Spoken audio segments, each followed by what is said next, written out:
Vamos lá falar de Mundial de Clubes aqui. Eu tô aqui no quintal porque eu tive alguns problemas de iluminação no meu quarto e nada melhor que a iluminação do sol, ok? Perdão pelos animais que fizerem barulho, que atrás tem uma caixa d'água, uma parede mal pintada, mas é isso.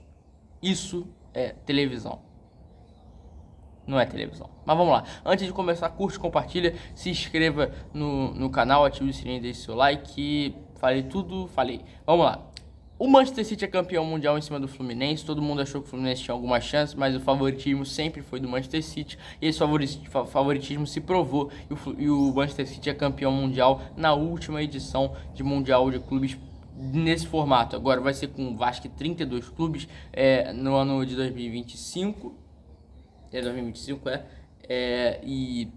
vai ter mais um campeão da Libertadores e mais 2 por ranking, então vão ser 32 clubes fazendo aquele Mundial que vai ser muito difícil para os brasileiros ganharem, porque se já é difícil num jogo definitivo, numa final única, imagine num campeonato que você tem que ter consistência contra times que ganham muito mais dinheiro, são economicamente muito melhores, então vai ser algo realmente complicado e tem que ser um time de um altíssimo nível do futebol brasileiro se quiser ser campeão mundial. Eu acho muito difícil a gente ser campeão mundial novamente nesse formato, então é só apreciar esses jogos do futebol brasileiro contra os times europeus.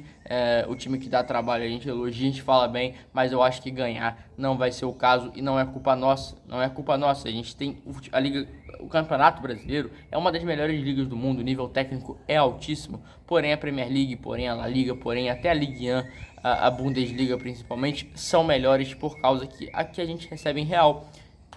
E no mercado financeiro ou no mundo, o euro vale mais que o real, então os caras têm mais poderio financeiro e também as ligas geram mais receita porque são globalizadas. O mundo todo assiste a Premier League, mas o mundo todo não assiste o Brasileirão.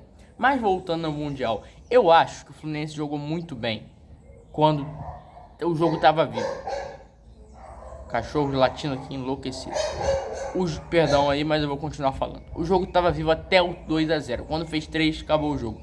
Mas até o 2-0 o Fluminense jogou bem de uma forma digna contra o Manchester City. Teve momentos que teve mais posse, que ofereceu perigo. Teve um pênalti do Cano que não valeu porque estava impedido, o Germancano. Só que o time teve momentos que mostrou qualidade e isso todo mundo viu. Mas o Diniz não pode chegar numa entrevista e falar que envolveu o Manchester City por 15, 20 minutos. Meu amigo, você tomou de 4-0, só fica quietinho, fala que os caras são melhores, ou que os caras são o melhor time do mundo e vai pra casa. Ser vice-campeão mundial é algo de qualidade, algo a elogiar, porque não é fácil ganhar dos times ou argentinos ou asiáticos, ou africanos ou asiáticos que pegam na semifinal. Não é fácil porque os caras não estão jogando a primeira partida, estão jogando a segunda. E além disso também, o futebol brasileiro hoje em dia está no mesmo nível dos caras.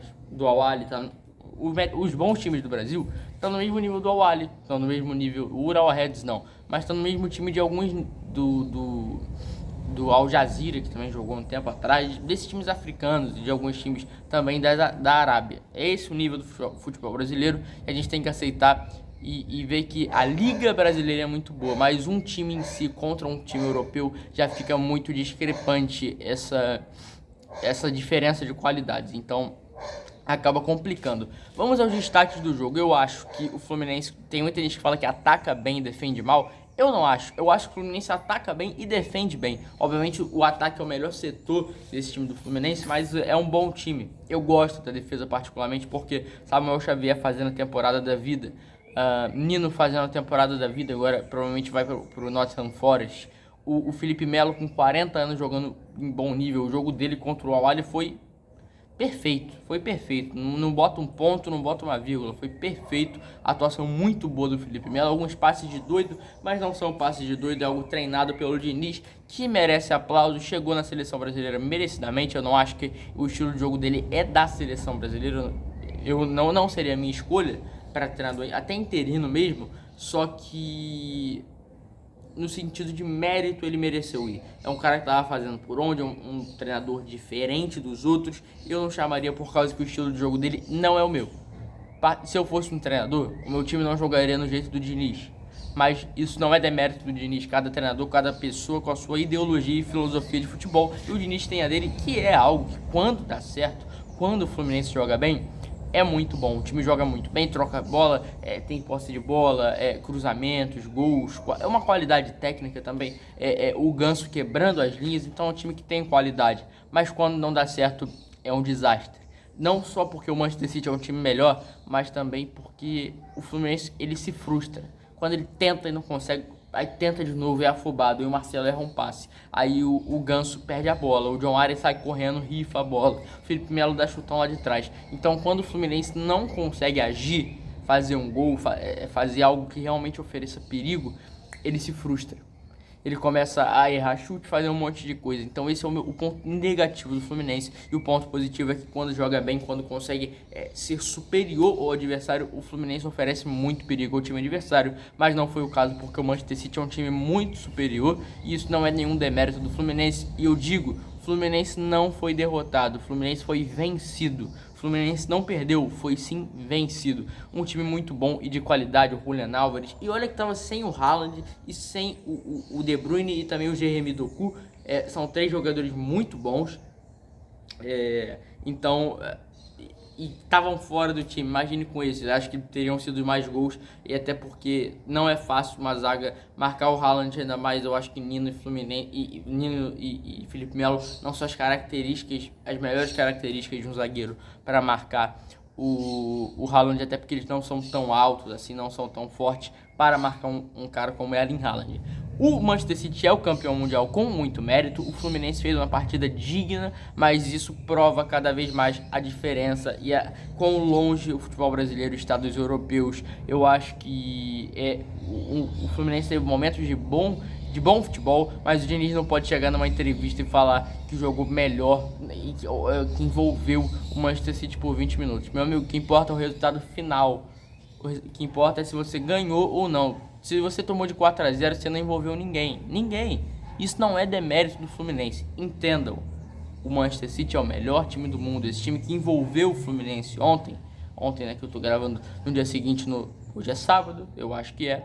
No sábado, ele envolveu o Real Madrid também. Ele envolve times de alto nível como o Arsenal, como Chelsea, Liverpool, grandes times da Premier League, grandes times da Champions League. Esse time envolveu o Fluminense, mas também envolveu muitos outros, e o Fluminense fez uma partida digna. Poderia ter jogado muito pior. O Guardiola elogiou o estilo do Diniz, porque é um bom time, é um time que joga bem. Ele também falou que depois que o John Kennedy entrou, o time foi melhor. E esse moleque tem que ser titular do Fluminense. Vejo ele muito... Ele parece muito aquele jogador que tá no Brasil, que se destaca. O Fluminense tem até isso com o Evanilson, que foi pro Porto, que vai pro futebol... Isso não existe nenhum rumor que ele vai pro futebol português, mas é uma visão minha. Aquele cara que vai pro futebol português, joga uma temporada, 2, deslancha e do nada surge num grande da Premier League. É essa a visão que eu tenho do John Kennedy. Esse cara... Perdão pelo cachorro enfurecido aqui. Mas esse cara esse cara me passa uma vibe de um jogador que tem coragem. Teve uma jogada que ele driblou 1, 2, 3, chutou pro gol, só que acabou não acertando o gol. Outra jogada lá em cima, acho que foi contra o Walker. Ele pegou, driblou o Walker com facilidade e sem medo de ir pra cima, até porque quem tinha algo a perder era o Manchester City e não o Fluminense. Então o Fluminense teve momentos de coragem contra o Manchester City, mas a vitória realmente não dá. Só pra você ter noção, as casas de aposta estavam pagando 1-10 no Fluminense. Não sei se você botasse R$1 voltava R$10. Então estavam multiplicando por 10 para você ver o quão o Fluminense não era favorito a ganhar. E isso, repetindo, não é demérito do Fluminense. O Manchester City é um time melhor. Eu não vou vir aqui esculhambar o Fluminense porque seria injusto. O time não apaga. Essa derrota no Mundial não apaga o vento bom, ó, no calor do Rio de Janeiro, ó. Perdão, mas é raro isso aqui. Não apaga, voltando, não apaga o título da Libertadores do Fluminense, um time que está vários jogos sem perder no Maracanã, é um time bem treinado, que apresenta bom futebol, todo jogo do Fluminense é entretenimento. Então essa derrota no Mundial, esse vice-campeonato, pronto, não apaga a boa campanha, o título da Libertadores de 2023 do Fluminense, que foi algo lindo pro Fluminense, foi o maior título da história do Fluminense Futebol Clube, então não apaga. Mas eu acho que isso mostra quão longe o futebol brasileiro está do futebol europeu e principalmente do futebol inglês. Se fosse contra o vice-campeão da Champions, a Inter de Milão, eu apostava no Fluminense, pra falar a verdade. Acho o Fluminense mais time.